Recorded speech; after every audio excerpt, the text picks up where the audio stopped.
ರಾಮಮೂರ್ತಿ ನಗರದಲ್ಲಿ ಟೆಕ್ಕಿ ಶರ್ಮಿಳಾ ಕೊಲೆ ಪ್ರಕರಣಕ್ಕೆ ಸಂಬಂಧಿಸಿದಂತೆ ತನಿಖೆ ಜೋರಾಗಿ ನಡೀತಾ ಇದೆ. ಈ ತನಿಖೆಯ ವೇಳೆ ಆರೋಪಿಗಳು ಬಾಯ್ಬಿಟ್ಟಂತಹ ಶಾಕಿಂಗ್ ಸತ್ಯ.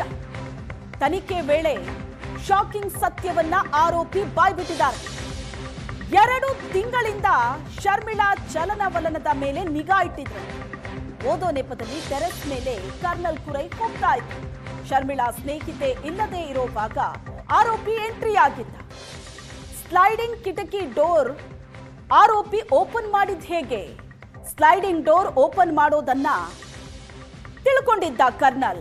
ಸ್ಲೈಡಿಂಗ್ ಕಿಟಕಿಗೆ ಬೀಳ್ತಾ ಇದ್ದ ಪುಸ್ತಕ ತೆಗೆಯೋ ಟೆಕ್ನಿಕ್ ಅನ್ನ ಈತ ತಿಳ್ಕೊಂಡಿದ್ದ.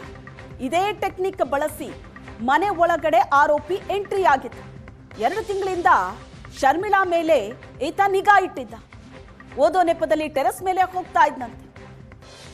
ಶರ್ಮಿಳಾ ಮತ್ತು ಆಕೆಯ ಸ್ನೇಹಿತೆ ಆ ಮನೆಯಲ್ಲಿ ವಾಸವಾಗಿದ್ದಿತ್ತು.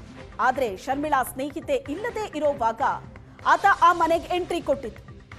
ರಾಮಮೂರ್ತಿ ನಗರದಲ್ಲಿ ವಾಸವಾಗಿದ್ದಂತಹ ಟೆಕ್ಕಿ ಶರ್ಮಿಳಾ, ಆಕೆಯ ಕೊಲೆ ರಹಸ್ಯ ಇದೀಗ ಬಯಲಾಗಿದೆ.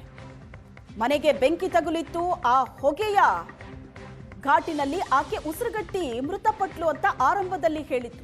ಆದರೆ ಆಕೆಯ ಮೈ ಮೇಲಿದ್ದ ಕೆಲವು ಗಾಯದ ಗುರುತುಗಳು ಅನುಮಾನಕ್ಕೆ ಕಾರಣ ಆಗಿತ್ತು. ಪೋಸ್ಟ್ಮಾರ್ಟಮ್ ನಂತರ ಈ ಅನುಮಾನ ಬಲವಾಗುತ್ತೆ.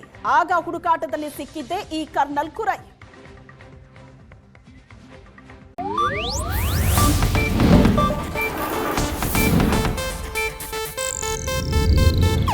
ಇದು ಏಷ್ಯಾನೆಟ್ ನ್ಯೂಸ್ ನೆಟ್ವರ್ಕ್ ಪ್ರಸ್ತುತಿ.